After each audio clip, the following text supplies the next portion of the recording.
¿Cómo están? Muy buenos días, bienvenidos a este encuentro con medios en Querétaro con la doctora Claudia Sheinbaum. Estamos ya iniciando. Gracias.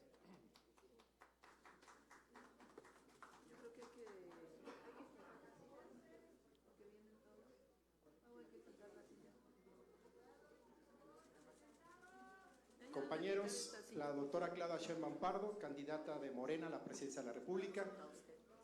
Nuestros candidatos al Senado, la maestra Beatriz Robles y el doctor Santiago Nieto. Y nuestros candidatos a diputados federales, el doctor Luis Humberto Fernández, del Distrito 6, y la compañera Bárbara Luján, del Distrito 5. ¿Qué tal? ¿Cómo están? Muy buenos días a todos y a todas. Casa llena. Bueno, el día de hoy es 7 de marzo y vamos a aprovechar para platicarles del programa de 100 puntos que presentamos en el Zócalo de la Ciudad de México, lo que tiene que ver con las mujeres, los apoyos a las mujeres. Le llamamos República de y para las mujeres, que son las acciones, los programas, las leyes, las reformas constitucionales que estamos planteando para que en nuestro gobierno las mujeres no solamente se vean reconocidas porque llega una mujer a la presidencia, sino que desarrollemos acciones de apoyo para las mujeres. Entonces, República de y para las mujeres, si pasamos a la siguiente. Ahora me dejaron muy abajo la… Esto es algo que quiero que conozcan.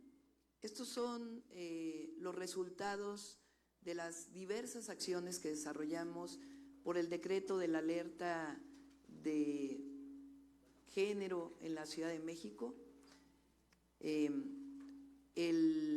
noviembre del 2019 yo decidí, no por una acción del gobierno de México, sino por una acción del propio gobierno de la Ciudad de México, decretar la alerta por violencia contra las mujeres en la ciudad, y el resultado fue una disminución de 33% de las muertes violentas de mujeres entre 2019 y 2023. Adelante. ¿Y cómo se logró esto? Con diversas medidas, pero entre otras, distintas acciones que se desarrollaron en conjunto con la Fiscalía de la Ciudad de México, que permitieron un incremento de 69% en las vinculaciones a proceso por delitos contra las mujeres, de 167 mensuales a 281 mensuales. En particular, los delitos de feminicidio se logró en el 2022 y hasta junio de 2023, que estuvimos al frente del gobierno de la ciudad en coordinación con la Fiscalía, que no solamente se detuviera a todos los presuntos feminicidas en ese año, sino que además hubiera más detenciones que feminicidios. Eso significa que se detuvieron feminicidas que cometieron ese delito en años anteriores. Adelante. Adelante. Número 1, vamos a enviar al Congreso de la Unión una iniciativa para elevar a rango constitucional la igualdad sustantiva y el derecho de las mujeres a una vida libre de violencia. Existe ya en la Constitución el que las mujeres y los hombres puedan tener los mismos derechos, pero no es lo mismo hablar de igualdad sustantiva, que es mucho más completo. Entonces, va a ser una de las primeras reformas que enviemos constitucionales al Congreso de la Unión y también al derecho de las mujeres a una vida libre de violencia. Adelante. También modificaciones a diversas leyes, por ejemplo, gabinetes paritarios obligatorios en municipios, estados y en el gobierno federal. La ley Olimpia, que en algunos estados ya ha pasado y todavía tiene que ampliarse en el sentido de castigar a toda la violencia digital contra las mujeres, eliminar la brecha salarial a través de un esquema que estamos planteando, ley vicaria, por ejemplo, y otras leyes de apoyo a las mujeres en contra de la violencia y por la igualdad sustantiva. Adelante. El siguiente, las mujeres de 60 a 64 años de edad, han dedicado su vida al cuidado de sus familias y es hora de retribuirlas, y por eso van a tener todas las mujeres de 60 a 64 años un apoyo mensual equivalente por lo menos a la mitad de lo que se recibe por la pensión universal de 65 y más. Esas las mujeres, porque las mujeres nos hemos dedicado durante años al cuidado de nuestras familias, el cuidado de los hijos, de las hijas, el cuidado de los adultos mayores, el cuidado de los nietos, el cuidado de personas con discapacidad, y por eso esto es parte del Sistema Nacional de Cuidados, ayudar, apoyar a las mujeres que hoy han sido liberadas de alguna manera de esa carga de los cuidados, porque ya tienen 60 años y los hijos ya están mayores, y por eso es una manera de retribuir a ese ejercicio de cuidados que han hecho las mujeres. Por eso se va a apoyar a las mujeres de 60 a 64 años. Adelante. El programa ahí está mal, de 40 semanas más 1000 días, no son 50 semanas, son 40 semanas más 1000 días, son las 40 semanas de gestación, es decir, a las mujeres embarazadas y a los primeros 1000 días de nacidos de los infantes. Está demostrado que si la mujer tiene todos los cuidados en el embarazo, buena alimentación, apoyos para que pueda desarrollar su embarazo con todos los cuidados de la salud, y los niños infantes en sus primeros 1000 días, no solamente la vacunación, sino distintos apoyos que permitan la alimentación sana, el cuidado, la orientación. Entonces vamos a poder prevenir enfermedades y permitir el desarrollo adecuado de los infantes y de las mujeres. Adelante. Vamos a crear el programa SOS Mujeres, lo hicimos en la Ciudad de México. Así como hay el 911, vamos a crear el asterisco 765 vinculado con el 911. Pero no solamente es para que las mujeres llamen en caso de emergencia, sino es un número especial de prevención y atención de violencia o contra la violencia a las mujeres. En la ciudad lo que desarrollamos es un sistema de todas las instituciones públicas que permita asesoría a las mujeres. Si una mujer vive alguna condición de violencia, que se esté preparada todas las instituciones para poder apoyar a las mujeres. Si habló una vez y no regresó la llamada, regresarles la llamada permanentemente para poder apoyarlas en caso de violencia. La ley del agresor sale de casa. Se trata de una ley que hicimos en la Ciudad de México. Normalmente se piensa que a las mujeres que viven alguna condición de violencia hay que sacarlas del hogar y llevarlas a refugios. Nosotros creemos que la mujer tiene derecho con sus hijos a quedarse en el hogar, en su casa, porque finalmente el agresor es el violentador. Entonces, esta ley en la ciudad está incluso por encima del derecho de propiedad, si el hombre tiene la propiedad del hogar, pero se demuestra la agresión, quien se tiene que quedar en la casa es la mujer con sus hijos, y el hombre que llevar medidas cautelares o en su caso todo lo que significa, de acuerdo con el Código Penal, la detención del agresor para que la mujer pueda gozar de una vida libre de violencia en el hogar con sus hijos o con sus hijas. Fiscalías especializadas en feminicidios en todas las fiscalías estatales. Esto fue algo que se desarrolló en la Ciudad de México con una metodología especial para la detención de los feminicidas. La mayor parte de los feminicidios se cometen por personas cercanas a la mujer, pareja, expareja, en la mayoría de los casos. Por eso es el asterisco 765 para poder prevenir los feminicidios, pero además las fiscalías especializadas nos van a permitir que realmente haya detenciones, es decir, la cero impunidad frente a la violencia contra las mujeres. Adelante. Y también en esas fiscalías vamos a hacer obligatorio por ley, en una ley general, que obligue a que toda muerte violenta de una mujer sea investigada por feminicidio de inicio. Ustedes saben que hubo una defensa desde la Ciudad de México cuando fui jefa de gobierno y de la Fiscal General de Justicia de un caso muy simbólico que fue el de Ariadna, de una joven que fue llevada a un departamento, ahí fue asesinada y después su cuerpo fue llevado a Morelos.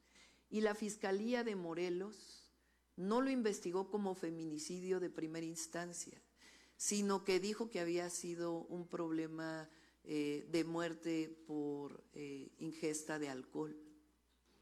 Y se demostró por parte de la Fiscalía de la Ciudad de México, gracias a que los familiares pidieron que la Fiscalía de la Ciudad lo atendiera, dado que la detención de la mujer fue en la Ciudad de México, ahí se demostró que había sido un feminicidio y se detuvo a los responsables. Entonces, estamos planteando que una muerte violenta de mujer sea atendida desde el principio como un caso de feminicidio por instancias especializadas en feminicidios, de tal manera que lleguemos a la cero impunidad frente a los feminicidios. Si ustedes ven, es un programa de atención a las mujeres, tanto de cuidados como de atención a la violencia. Adelante. Y estos son otras medidas. Un sistema nacional de cuidados dentro del DIF. ¿De qué se trata esto? Repito nuevamente, las mujeres somos las que estamos dedicadas a los cuidados del hogar. Y la idea es que el Estado pueda encargarse de algunos de estos cuidados para poder liberar a las mujeres en primera instancia, pero también desarrollar centros donde las mujeres puedan desarrollarse libremente, como fueron los Pilares en la Ciudad de México, donde las mujeres tuvieron oportunidad de tener acceso a el desarrollo económico y otras acciones de apoyo a las mujeres. Después estamos planteando una meta de 150,000 mujeres que reciban reconocimiento de derechos agrarios. Los centros de educación inicial, vamos a iniciar con las mujeres jornaleras agrícolas, donde los niños y niñas son inclusive los que mayor necesidad tienen, porque son llevados con las mujeres al trabajo que tienen las jornaleras y requieren dejar a sus hijos en un lugar bien cuidados y además que tengan acceso a la educación inicial. Y a las mujeres de la Maquila, dije, en Ciudad Juárez, que ahí va a ser el primer lugar donde vamos a instalar más de 50 centros de educación inicial para que las mujeres de la Maquila puedan tener acceso a este derecho. Vamos a garantizar el acceso a la salud de las mujeres en todo el ciclo de vida, particularmente la salud sexual y reproductiva, y vamos a construir senderos para mujeres libres y seguras en coordinación con los municipios. Eso lo desarrollamos en la Ciudad de México, porque en la medida que una niña pueda caminar libremente en una calle, en esa medida todos los demás podemos caminar libremente, sin violencia y de manera segura.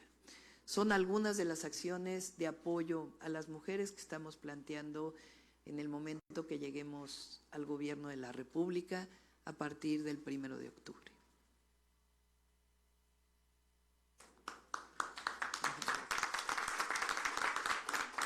Creo que hay un orden, ¿verdad? Las preguntas. Sí, así es. Muy buenos días, bienvenidos. Iniciamos, por favor, con Sergio Arturo Venegas, Plaza de Armas. Bienvenido.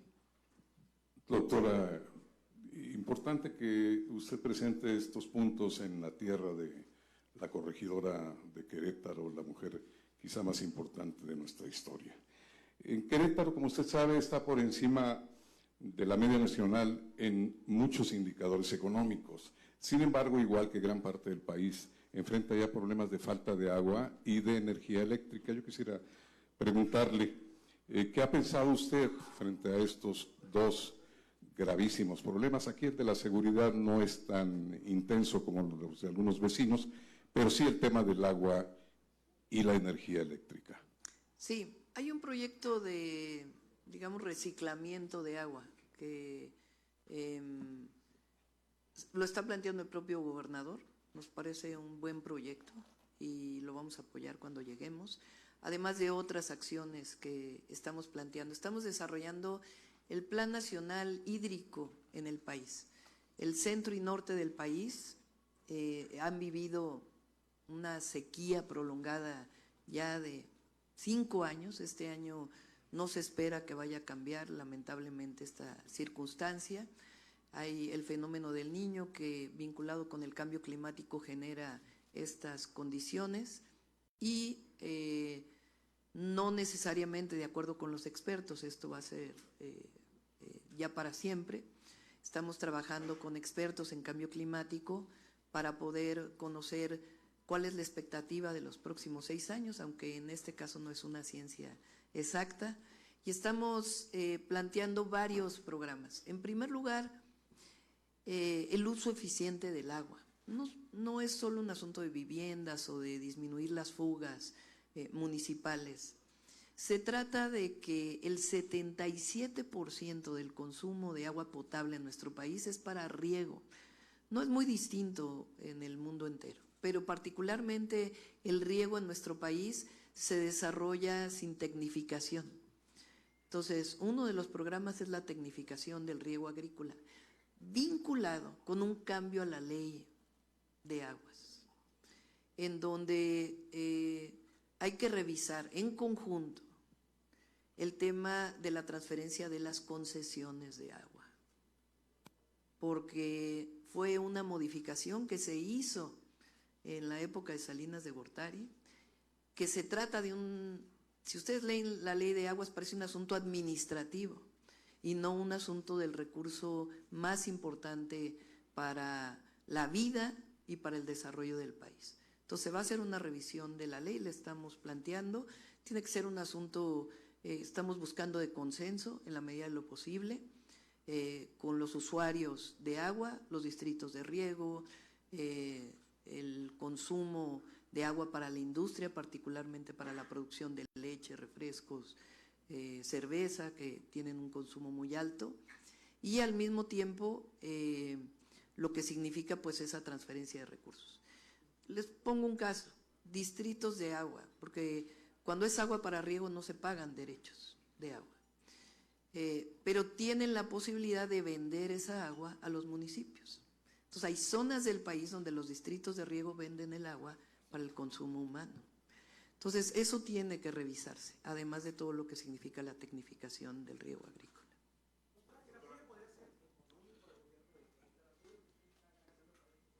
Nosotros vamos a trabajar de manera similar al Gobierno de México. No se trata de una revisión de la distribución fiscal de los recursos, sino más bien de apoyo por proyectos estratégicos. Y así vamos a apoyar a las distintas entidades de la República. Ok, continuamos con Adán Olvera, Cuadratín.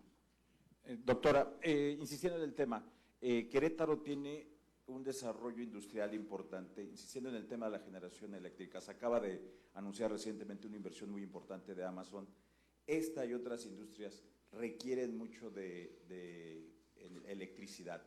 No hay la suficiente infraestructura en este momento para dotarlas. Y otro, saliéndome de este tema, la carretera México-Querétaro es prácticamente imposible ya circular ahí. Son 8 horas, 6 horas lo que se hace entre la Ciudad de México y Querétaro, con un importante tráfico de personas y de mercancías. Sí, en el caso de la electricidad, lo dije en el Zócalo, número 1 es la inversión en transmisión y distribución de energía eléctrica, porque no necesariamente es la generación, sino muchas veces es la transmisión. Entonces vamos a hacer una inversión importante. CFE lo ha empezado a hacer, pero vamos a consolidarla. Y la otra, nosotros vamos a mantener el 54-46%, es decir, 54% de generación eléctrica por la Comisión Federal de Electricidad o por el Estado mexicano. En el caso de la compra de Iberdrola, no es que pertenezcan directamente a Comisión Federal de Electricidad, pero es un mecanismo en donde es la nación, es el Estado quien tiene la propiedad de estas plantas en un porcentaje importante. Entonces vamos a mantener este porcentaje, se puede hacer, tenemos los mecanismos de financiamiento para poderlo desarrollar, y el 46% de generación privada, se va a mantener ese porcentaje. no va a hacer falta la energía eléctrica. De hecho, hay una serie de inversiones que está planteando Comisión Federal de Electricidad que ya están en puerta y nos va a tocar inaugurarlas. Así que no va a ser un problema. Vamos a hacer el tren México-Querétaro, ya lo dije y lo vamos a cumplir. No solamente hasta Querétaro, sino León y Guadalajara. Son 8 proyectos que vamos a desarrollar, 18,000 kilómetros, viene una cifra hoy en un medio nacional, no es esa cifra. Ustedes saben que el presidente abrió, en la concesión, cuando se dio la concesión de ferrocarriles, quedó una cláusula en donde decía, si no desarrolla el concesionario el tren de pasajeros, el Estado puede entrar a desarrollarlo. Entonces, lo primero que se hizo es abrir a los concesionarios para ver si lo quisieran desarrollar. Son esencialmente 2 concesiones de trenes que se hicieron desde la época de Zedillo. Uno es a Grupo México y la otra es una empresa que acaba de comprar a Kansas, que es una empresa canadiense. En el caso de la México-Querétaro hay 2 vías, una le pertenece a un concesionario y otra a otro concesionario, y se está trabajando para ver cuál es la mejor opción de trabajo con ellos. Lo hizo desde el principio el presidente y vamos a trabajar en ese sentido, y lo que no desarrollen ellos lo vamos a desarrollar nosotros. Gracias. José Antonio Belmont, Milenio. ¿Perdón?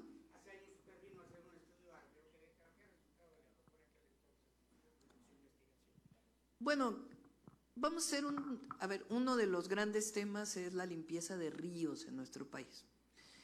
¿En qué consiste? En la identificación de las fuentes de contaminación, sean municipales o sean industriales, y garantizar que las plantas de tratamiento, sus descargas, pues tengan la norma 001.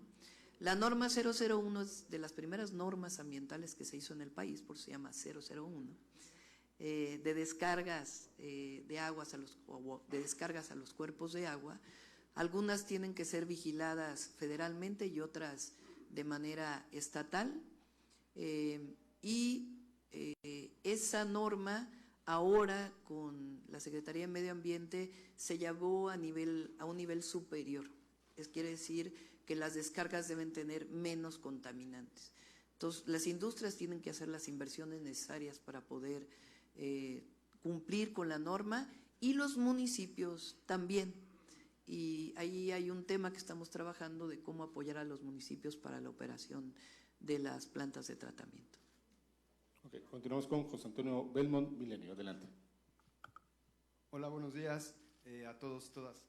Preguntarle, doctora, si en estas reuniones de organización que se hacen, que ha hecho ya desde que ganó la coordinación, en algunos estados se está dando que van separados en la coalición en algunas entidades, y se está dando el caso, por ejemplo, en Tamaulipas, que un candidato está llamando a no votar por Morena, siendo que llegó él por Morena, ahora es del Verde. Preguntarle, entiendo que en reuniones privadas incluso les leyó un extracto, ya usted me corregirá si no es así, del libro del presidente Gracias, donde habla del tema del sectarismo y de nuevas incursiones.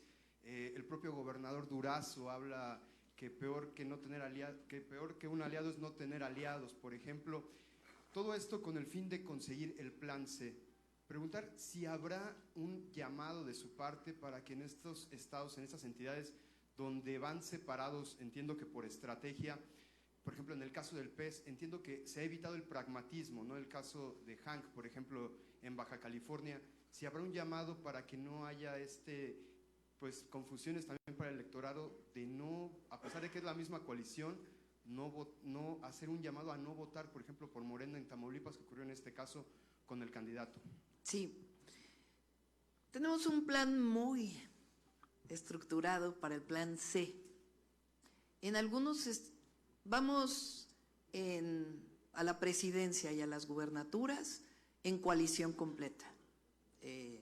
Ahí la ciudadanía votará Morena, votará PT o votará Verde, y todos esos votos se van para el candidato o candidata a la gobernatura y a la presidencia de la República. En el caso del Senado, en la mayoría de las entidades vamos juntos, pero hay algunas entidades donde está tan bien Morena, que sabemos que vamos a ganar la fórmula ganadora, que son 2 senadores, y llevamos por separado al PT o al Verde. Es importante que se sepa que cuando uno define una coalición de acuerdo con la ley electoral, no se pueden, o vamos juntos o vamos todos separados, así está a nivel federal. Entonces, hay estados de la República, Sonora, Sinaloa, Tabasco, Chiapas, por ejemplo, donde sabemos que podemos ganar el tercer senador de minoría o senadora de minoría.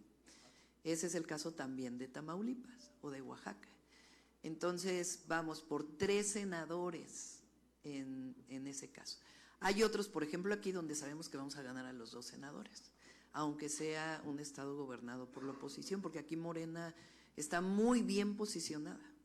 Es decir, aunque aquí gobierne el PAN, Morena está arriba en las encuestas para presidenta y para los senadores. Entonces, aquí nuestros compañeros, los dos van a… ¿Sí están acá? Sí, acá y acá. Van a ganar el Senado de la República. Y diputados federales también tenemos mucha posibilidad.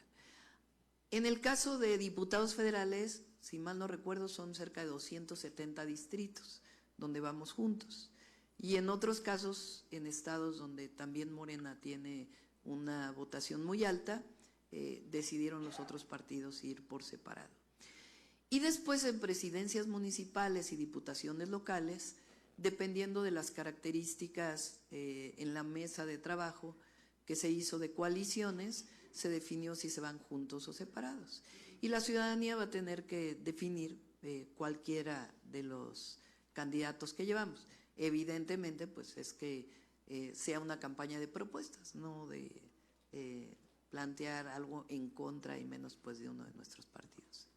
Hay un orden. Continúa Karen Munguía, no, ex a Querétaro y Diario de Querétaro. Nada más para terminar tantito, Isaac. ¿Hay un llamado o algo para que, o será conciencia de cada candidato para que no pase un Germán Martínez, una Lili Telles, de que a pesar de que ganen por la coalición, cuando lleguen al Congreso, por ejemplo, no sé, no votaran por el Plan C? ¿Hay algún llamado que se hace en las reuniones de organización, doctora? Todos firmaron a la hora de inscribir, antes de inscribirse a su registro en el Instituto Nacional Electoral, que son parte de la coalición y que van a defender el Plan C, y pues lo van a hacer. Continuamos con Karen Munguía, ex a Querétaro, Diario de Querétaro. Gracias. Buenos días, candidata. Preguntarle varias cosas, sobre todo tomando en consideración el proyecto que acaba de presentar para el tema de las mujeres. Hablaba usted de este derecho a la salud reproductiva. Preguntarle en el marco del 8M si será un hecho que México pueda ser ya un país libre para las mujeres en cuanto al derecho a decidir sobre su cuerpo.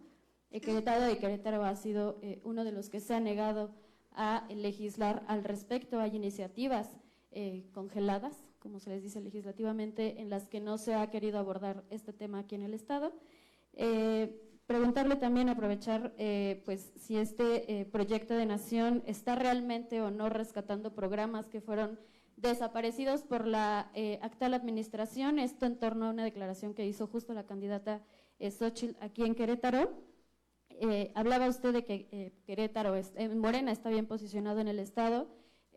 Hay amplias posibilidades de que también pudieran ganar algunos cargos locales, esto porque hay bastante división interna aquí en el Estado en cuanto al partido. Ha habido ruedas de prensa, incluso el día de ayer, mientras se daba una rueda de prensa de la dirigencia estatal, a la par había un aspirante al municipio de Querétaro advirtiendo que podría irse del partido porque no se están dando las condiciones en la entidad. Preguntar si esto pues no impactará de alguna manera aquí en el Estado.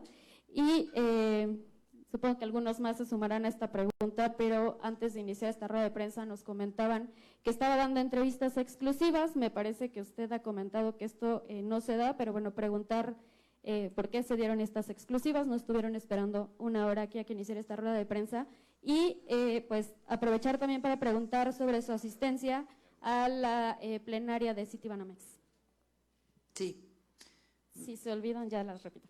Sí, a ver, en el primer caso, lo he dicho, ya hay una resolución de la Suprema Corte y ya cada estado tiene que definir, pero ya hay una resolución de la Suprema Corte sobre las supuestas divisiones internas. Es natural que algún candidato o candidata, una vez que sale la encuesta, pues no esté de acuerdo, a veces pasa así. Sí, yo sé. Pero hay encuestas. O sea, nosotros en Morena no hay dedazo, que es lo importante. Y se decide por encuesta o por acuerdo, cualquiera de las dos posibilidades.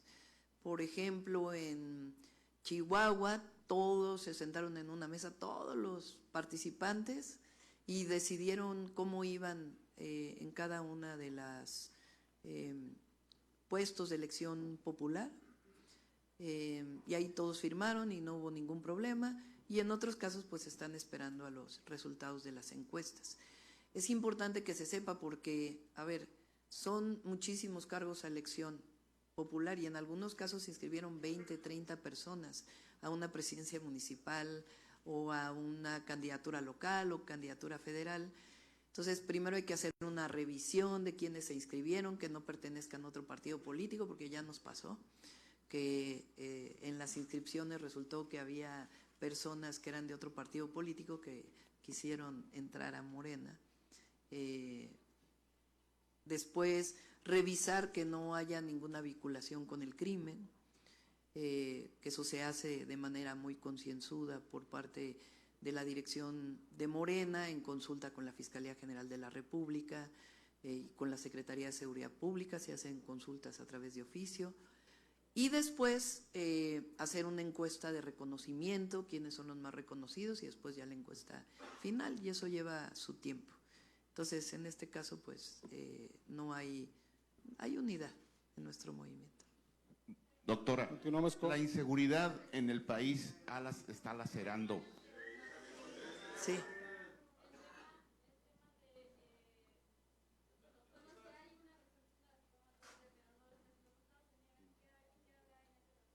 Pues tiene que decidirlo los estados, cada uno de los estados hay una resolución de la Suprema Corte. Sí, en este caso no voy a asistir, voy a ir a la conferencia de la Convención Nacional Bancaria, ahí sí voy a ir, que es en Acapulco, por cierto, qué bueno. Pero tengo muchas invitaciones a distintas cámaras, entonces nosotros… si se fijan, fuimos a muchísimas reuniones de este tipo previo al inicio de la campaña, pero traemos una agenda territorial muy importante porque quiero visitar los 300 distritos del país. Entonces, a veces queda la invitación a un evento y lo incluimos, pero si estamos ya con una agenda de los 300 distritos, enviamos a una persona que es parte de los diálogos por la transformación en nuestra representación.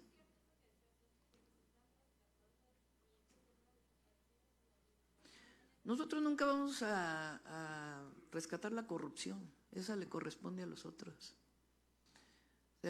Las estancias infantiles de Calderón, pues fue la corrupción más grande. Es una de las historias de mayor corrupción en el país. Entonces, esa corrupción no la vamos a rescatar. Ahí ya hay investigaciones, compañero. El problema es si hay impunidad o no hay impunidad. Correcto, vamos con Laura Cardoso, Fórmula. ¿Perdón?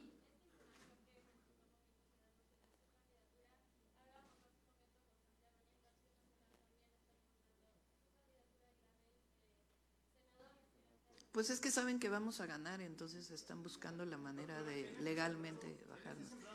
A ver, vamos por orden, ¿les parece? Vamos por orden. Vamos, a ver, Héctor, vamos a contestar con a calma, todos, pero vamos. con calma. Ahora, vamos, Ok. vamos, sí.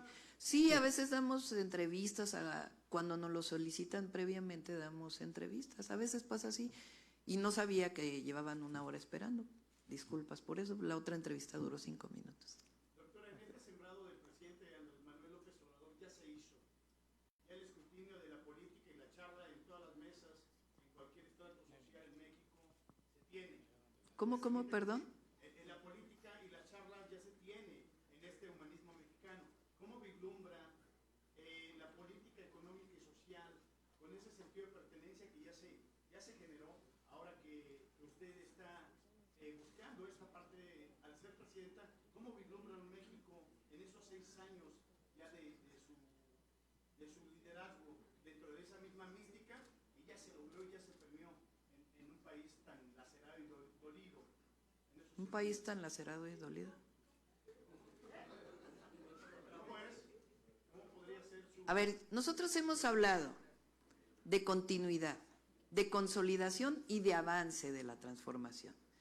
¿En qué va a haber continuidad? En nuestros principios. Nosotros no vamos a gobernar con corrupción. Nosotros no vamos a regresar a un modelo que apoyó a unos cuantos y dejó olvidado al pueblo de México. Esa es la esencia del humanismo mexicano, que es el pensamiento que arropa la Cuarta Transformación. De ahí venimos. Imagínense que nosotros traicionemos nuestros principios, jamás. Entonces va a haber continuidad en los principios de gobierno. Yo lo he dicho, la prosperidad tiene que ser compartida. La prosperidad para unos cuantos no es prosperidad. Dicho de otra manera, por el bien de todos, primero los pobres. Dicho de otra manera también, que es un principio juarista, es que no puede haber gobierno rico con pueblo pobre. No vamos a regresar ni a ningún gobierno del PRIAN que se caracterizó por la corrupción. El presidente López Obrador ha destinado 2.4 billones de pesos a los derechos y a las grandes obras estratégicas, digo yo, porque no solo es una obra pública, son obras estratégicas. Y también que el poder es para servir al pueblo, no para servirse a los bolsillos. Esos principios se van a mantener. Se va a dar continuidad a los programas, a los derechos que están establecidos en la Constitución, a la pensión adulto mayor, al apoyo a los jóvenes de preparatoria, garantizando que siempre el monto que reciben esté por encima, su aumento esté por encima de la inflación, y vamos a desarrollar el avance de la Cuarta Transformación, que tiene que ver con nuevos programas sociales, tiene que ver con nuevas obras estratégicas para el país, y están mencionados en los 100 puntos que hemos planteado. México, fíjense, hoy subí a mis redes sociales, de nuevo febrero, una disminución de la inflación. Eso es lo que le duele a la oposición, ver esas gráficas, porque no se pueden explicar cómo es que de verdad el modelo económico de economía moral, de humanismo mexicano está funcionando. Mayor inversión extranjera directa histórica, el peso está en un momento de una fortaleza enorme. Entonces, y al mismo tiempo se mantiene la autonomía del Banco de México y una disciplina fiscal y financiera. Entonces, ese es un modelo que vamos a darle continuidad, pero también va a haber apoyo a la ciencia, va a haber apoyo a las mujeres. Otros planteamientos, estamos haciendo un planteamiento de que México va a caminar por el sendero de las energías renovables. Entonces, por supuesto que va a haber desarrollo. Correcto.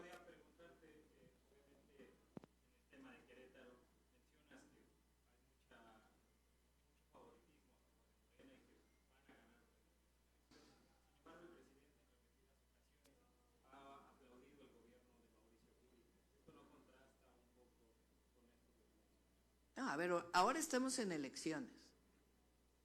Entonces, nosotros estamos defendiendo un proyecto frente a otro proyecto, pero la relación entre el gobierno federal y los estados tiene que ser una relación institucional y de respeto. También el gobernador Curi respeta al presidente Andrés Manuel López Obrador, habló muy bien de el AIFA. Laura Cardoso, fórmula adelante. Hola, Laura. Sí, sí. Y la otra, ¿cómo apoyar y si hay un programa específico para mujeres desaparecidas y cómo apoyar a las madres buscadoras? Sí, vamos a apoyar a las madres buscadoras y son dos acciones evidentemente, igual que en el caso de la seguridad. Es la prevención, la investigación para poder prevenir un delito como la desaparición, que es muy distinta, no viene la desaparición forzada que había antes por parte del Estado mexicano, sino algunas veces tiene que ver con la delincuencia organizada y otras veces tiene que ver con violencia contra las mujeres. Nos pasó lamentablemente en la Ciudad de México. Entonces, claro que vamos a estar cerca de ellas y atender tanto el análisis de contexto, como se dice en estos casos, como el apoyo que requieran de atención a víctimas y también la búsqueda de sus hijos o hijas. Están las instituciones, están las instituciones. Sí, es lo importante es que las mujeres seamos protegidas. Entonces, las distintas planteamientos que se han hecho desde la violencia, en este caso es por ácido a las mujeres, este caso tan terrible que hubo de una mujer joven en Oaxaca. Como otros casos, vamos a apoyar a las mujeres en todos los sentidos, jurídica y también materialmente. Gracias. Adelante, Héctor Gordoa, Latinos. Después te abrimos el espacio. Qué amables, gracias. ¿Qué tal? ¿Qué tal, doctora? Buenos días. Referente a lo ocurrido ayer en Palacio Nacional, el presidente de la República hoy señala que fue un acto de provocación de conservadores. ¿Usted considera que los normalistas y sus familiares son manipulados, son utilizados por parte del conservadurismo, por parte de la oposición? Esa es una. La siguiente, Vidulfo Rosales, el abogado, asegura que el ejército mexicano no ha entregado ni las sábanas ni los audios de la noche de Iguala. Hasta el momento, a 5 años de que el presidente giró la orden, no los ha entregado. ¿Tiene algo que decir al respecto? Y para finalizar, ¿se reunirá usted en esta campaña con las familias de las víctimas de Ayotzinapa? Gracias. Sí, a ver, número 1, el presidente ha recibido a los padres y a las madres de Ayotzinapa varias veces. De hecho, tiene una reunión planteada con ellos en unas semanas. Entonces, ¿por qué lo de ayer? Si hay una reunión planeada. A la ciudadanía les pregunto. El presidente recibe a los familiares, a las madres y a los padres. Incluso a sus asesores legales los ha recibido. Ha habido una investigación profunda del caso. De hecho, lo tomó el presidente en sus manos, la propia investigación. Entonces, ¿para qué romper la puerta de Palacio? Si hay una reunión pactada. Si no hubiera habido nunca reuniones, si no se estuviera atendiendo el caso, si no estuviera preso el Procurador General de la República que inventó la verdad histórica, si no hubiera presos militares por el caso Ayotzinapa, entonces habría sentido. Pero ¿cómo es que si está una reunión pactada, se pide diálogo? Si hay diálogo, explíquenme ustedes a qué se debe que rompan la puerta de Palacio cuando está pactado el diálogo y ha habido diálogo y hay investigación. ¿A qué responde? Con los padres y madres de Ayotzinapa me reuní cuando llegaban a la Ciudad de México como jefa de gobierno para darles las facilidades para las movilizaciones que iban a tener. Entonces ahí está la respuesta. Ahí está la respuesta. Ya, yo creo que lo importante aquí es que el gobierno de México hay una responsabilidad de llegar al fondo y que haya justicia, verdad y justicia, pero no esa verdad histórica que inventaron, sino una en donde ustedes, si leen el último reporte que hizo antes de salir del gobierno de México, Alejandro Encinas, es un reporte que viene todas las pruebas documentadas en la medida de lo posible del caso, hasta información de la DEA hay ahí para poder investigar el caso. Entonces, por eso se dice que hay una provocación, porque no se entiende. O sea, no se entiende por qué ahora rompen la puerta de Palacio cuando hay un diálogo. Alberto Marroquín, es ahora. Hoy lo dijo el presidente, no sé si oíste su mañanera.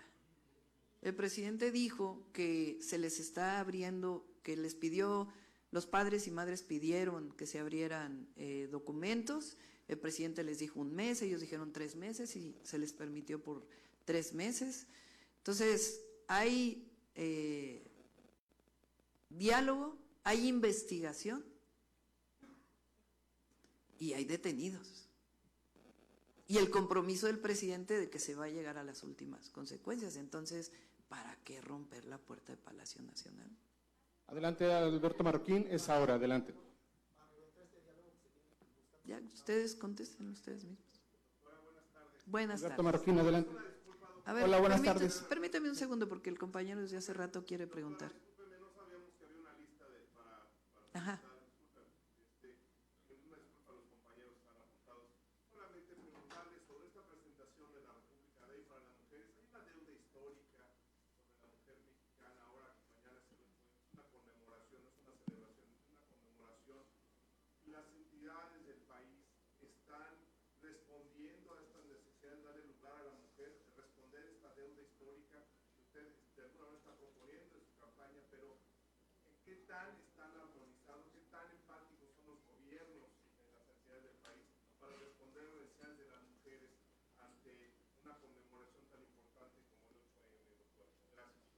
Pues ustedes mismos lo saben, hay gobernadores, gobernadoras que han hecho medidas muy importantes, hay otros que no.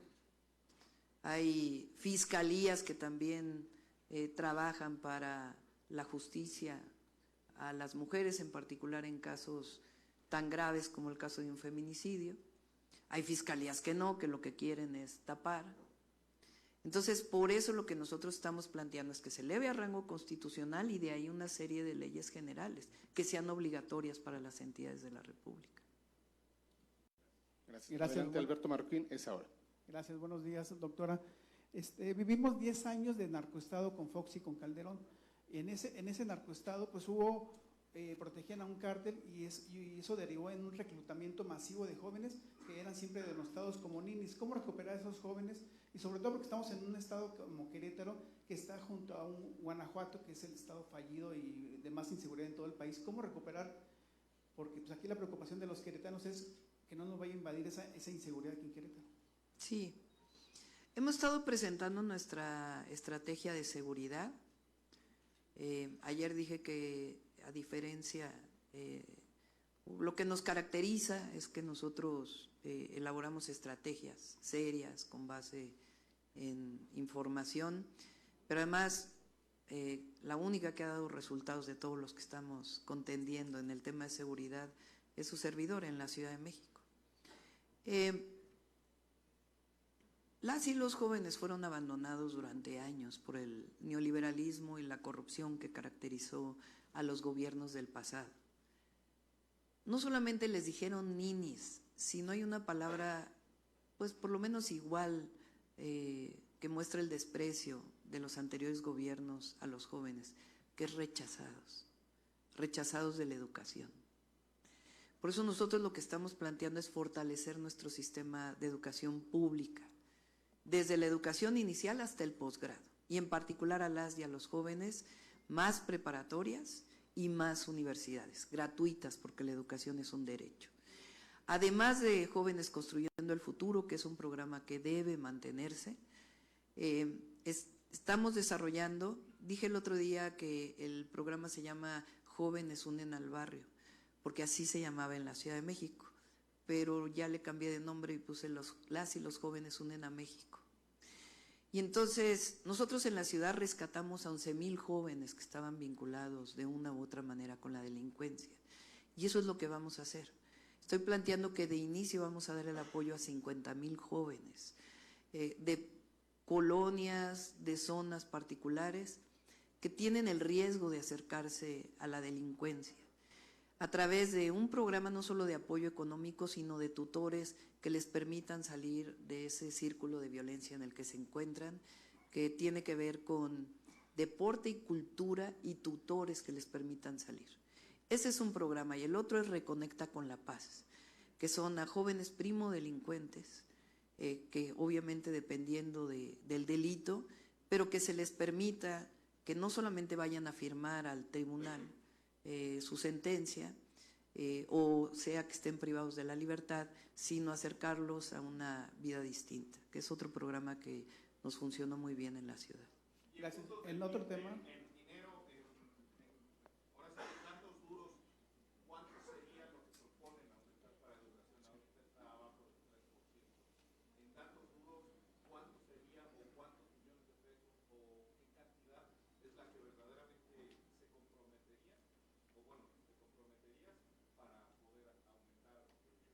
Va a haber el recurso necesario,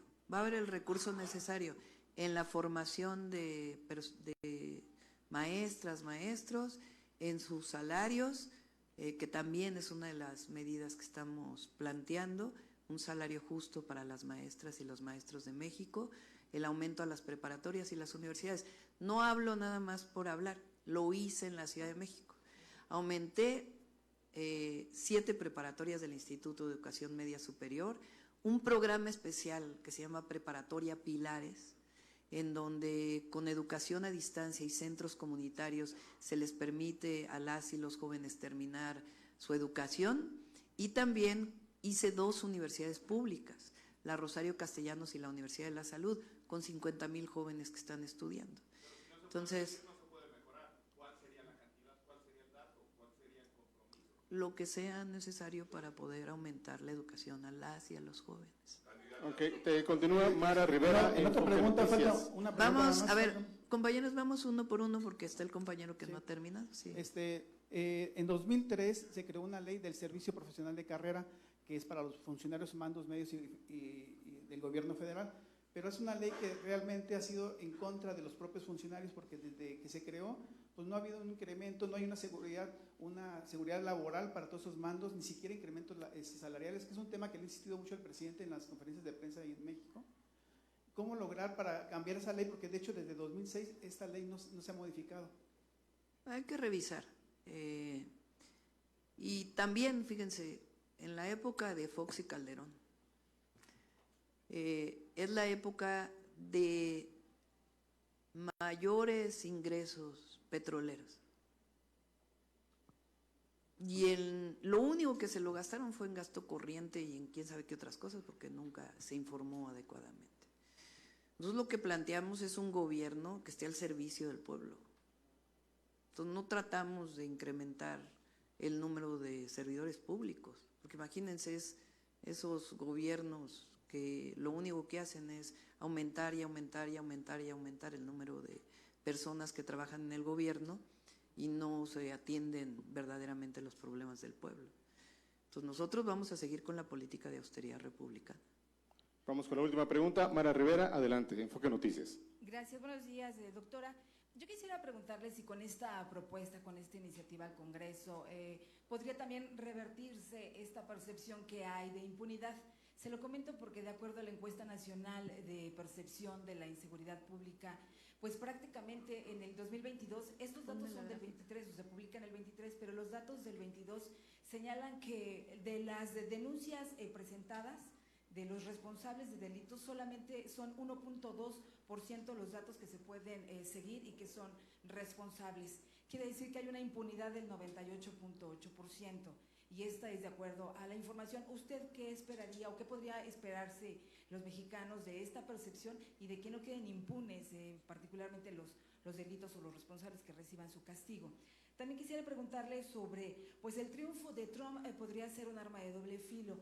Primero porque amenaza con imponer aranceles del 60% a las importaciones totales de China. Esto, bueno, pues no solamente afectaría al nearshoring donde está avanzando México, sino también pues prácticamente a nuestros proveedores, a los proveedores de México, porque pues tendrían este arancel, estos impuestos importantes, y en este caso, bueno, pues prácticamente también podría inhibir la llegada de inversiones chinas a México, porque está prevista la revisión del TEMEC en el 26. Supongo que son temas que ya deben trabajar los expertos en su campaña, que se están analizando. ¿Qué esperaría usted o esperar a la mejor a que se vayan dando las cosas? ¿No sería esto? Y por último, doctora, ahora por el Día Internacional de la Mujer, vemos que en el Congreso está avanzando la posibilidad de que pues sea efectiva esta equidad de género. Es decir, que podría usted a lo mejor proponer a una general al frente de la Secretaría de la Defensa Nacional. De esto concretarse, pues sería sumamente importante y sí hablaría de la equidad de género. Doctora, gracias. Sí. Mire, esta es la encuesta nacional de seguridad urbana, que es importante que todos la conozcan. Ojalá todos los medios publicaran esta gráfica, porque a esta idea de que hay miedo en el país, ¿cómo es que la encuesta nacional de seguridad urbana del INEGI, que acaba de salir, dice que en el 2023 más personas se sienten seguras en el país que lo que se sentían en el 2018? Es decir, ante la pregunta, ¿considera que vivir actualmente en México es inseguro en las principales ciudades del país? En el 2018, 76.8% contestaba que era inseguro vivir en México. Y en el 2023, 59.1%. Claro que hay que seguir avanzando, ¿verdad?, para que la percepción que es reflejo de la seguridad sea todavía mayor. Pero en México la gente se siente más segura que en el 2018.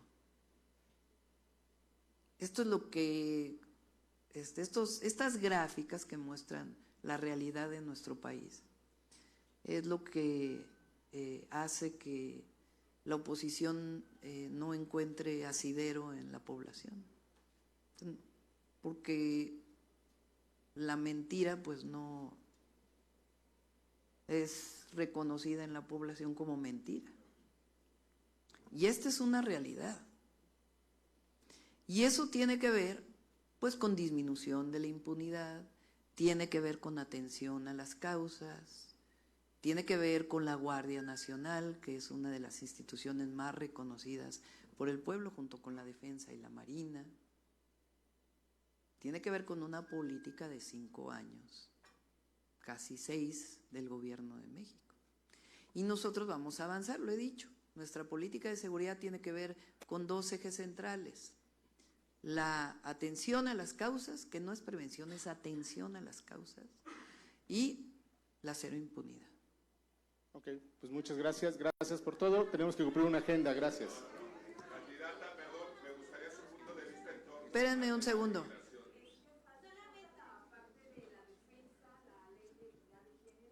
Sí. A ver, más que equidad es igualdad sustantiva, que es distinto. Y para que haya igualdad sustantiva tiene que haber autonomía de las mujeres, que es la visión que hoy tiene pues todas las organizaciones internacionales y nacionales sobre las mujeres. Y por eso este planteamiento de llevarlo a la Constitución y de ahí derivar una serie de leyes generales que sean obligatorias para todas las entidades de la República en términos de las políticas que garanticen una vida a las mujeres libre de violencia y de igualdad sustantiva. Entonces ya lo demás ya lo veremos después. Listo, pues muchas gracias, damos por terminada esta reunión.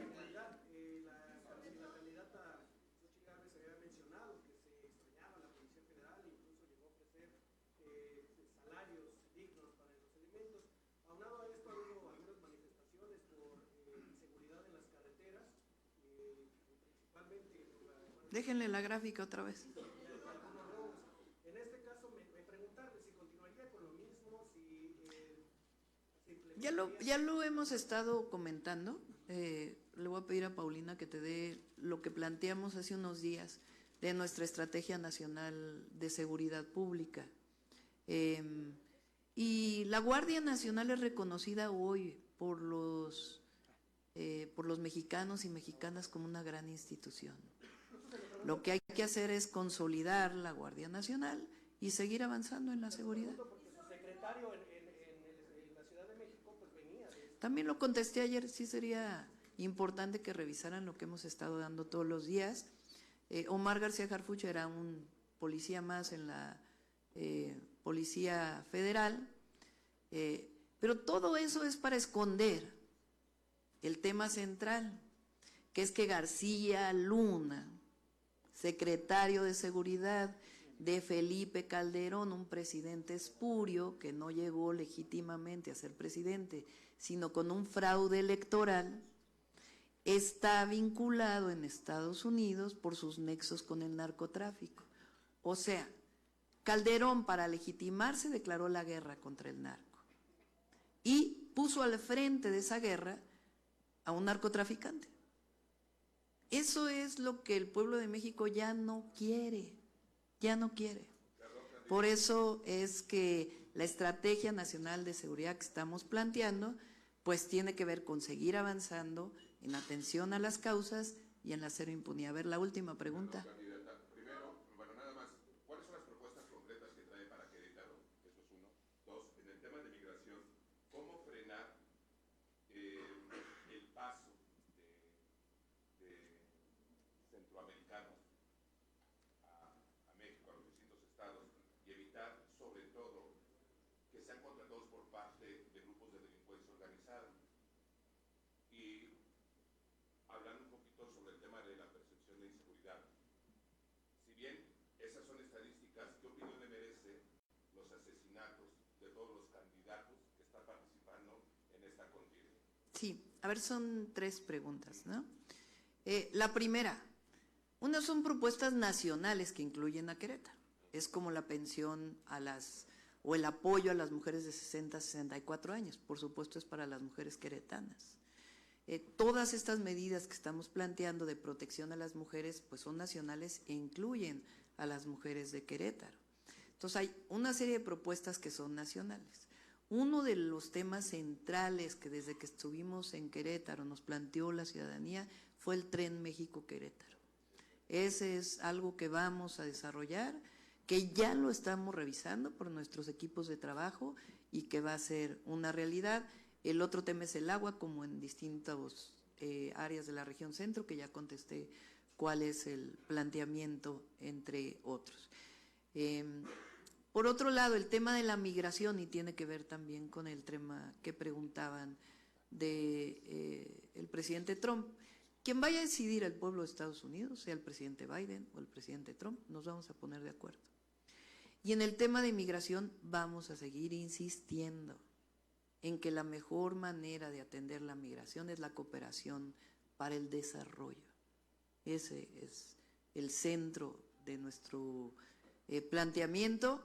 Si un porcentaje de lo que dedican a la guerra se lo dedican a Centroamérica, apoyo a las y los centroamericanos de distintos países y a otras naciones en donde hay personas que migran por necesidad, entonces va a estar atendiendo el problema de fondo. Y ahora pues se está usando en sus elecciones, y siempre hemos dicho que no se use a México como tema de las elecciones de Estados Unidos. Bastantes problemas tienen en Estados Unidos, como por ejemplo la crisis del consumo de fentanilo en las y los jóvenes. Sí, ya está trabajando. Hace poco también se planteó por parte de la Secretaría de Seguridad Pública Federal el apoyo a todos los y las candidatas, pero esta idea de que va a ser una elección violenta no es así. Va a ser una elección con una participación muy grande de las y de los mexicanos, porque hay una emoción, una ilusión muy grande de que continúe la transformación y que sigamos avanzando con este proyecto. Gracias, gracias Estamos a por todos y a finalizada. todas. Muchas gracias. Muy buenos días. Gracias.